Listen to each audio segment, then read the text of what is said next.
Narito ang mga sikat na artista sa Pilipinas na minsan ay naging pulubi at palaboy-laboy sa kalye matapos ngang mawalan ng career sa mundo ng showbiz. Suliman Cruz. Alam nyo ba na minsan ang naging pulubi si Suliman Cruz at palaboy-laboy na lang sa kalye? Sino ba naman ang hindi nakakakilala kay Suliman na makikita natin sa mga karakter sa mga pelikula at telebisyon? Taong 2014, naging usap-usapan siya dahil madalas ito nakikitang palaboy-laboy ang veteranong aktor sa Rojas Boulevard kung saan din siya natutulong at minsan kinakausap pa nga ang kanyang sarili. Biglang bumaligtad ang buhay niya nang malulong siya sa pinagbabawal na gamot. Dahil sa kanyang adiksyon noon sa pinagbabawal na droga, dumanas siya ng matinding pagsubok hindi lang sa kanyang sarili kundi sa kanyang pamilya at pinansyal. Para sa aktor, tila daw naging impyerno ang kanyang nakaraan. Nag-umpisa ang lahat sa pagtikim lang hanggang sa nauwi sa pagiging addiction ito. Umabot na raw sa puntong hindi na niya maiwasang gumamit nito araw-araw at kadalasan ay nakakarinig na rin siya ng mga boses sa paligid. Kwento rin ng aktor, mas pinili na niyang umalis ng kanilang bahay para hindi na lang mahirapan pa ang kanyang pamilya. Nang tumira na raw si Suliman sa kalsada, pahirapang nabuhay ang aktor para lang makakain at para makabili ng droga. Madalas raw tumatambay sa bar si Suliman para lang makalibre ng beer at minsan naman ng pera. Naranasan na rin niyang magbenta ng mga lumang libro at CDs para lang magkaroon ng sapat na pera para sa pang-araw-araw niyang pagkain. Makalipas ang ilang panahon, sinubukang mag-rehab ng aktor, ngunit madalas daw siyang labas-pasok sa center. Nang makahanap siya ng mas epektibong programa na makakatulong sa kanyang kalagayan, gumaling ng paunti-unti ang kanyang addiction. Ngayong magaling na si Suliman, maraming blessings at achievements ang kanyang natatanggap na para sa kanya, hindi niya malilibutan ang kanyang naranasang paghihirap noon dahil nagsilbi itong aral sa kanyang buhay.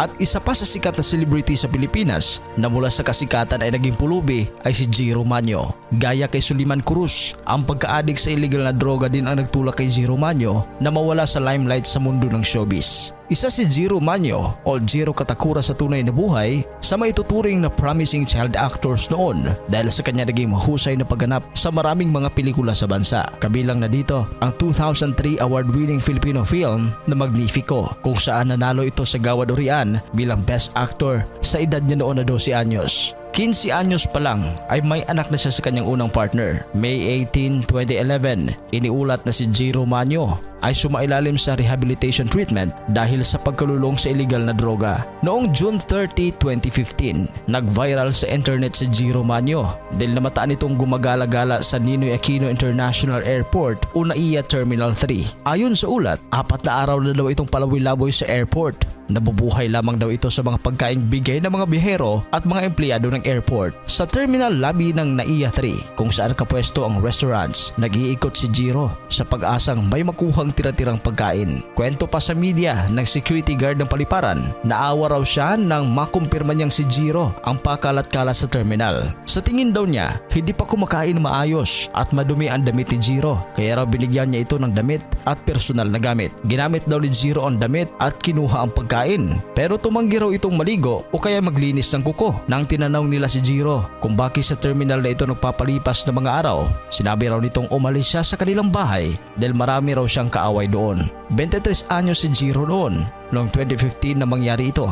Ngayon, siya ay isa ng volunteer staff at co-facilitator sa DOH Treatment and Rehabilitation Center sa Bataan kung saan siya nagpapagaling din noon. Masipag at responsableng co-facilitator si Jiro. Nagka-focus ang dating child actor sa kanyang full recovery. At isa pa sa ating listahan ay si Angelo Ilagan. Hindi ikinahiya ni Angelo Ilagan ang kanyang naging kapalaran matapos siyang malao sa showbiz. Sumikat si Angelo noon bilang isang teen actor at napapanood sa ilang mga pelikula at teleserye sa telebisyon.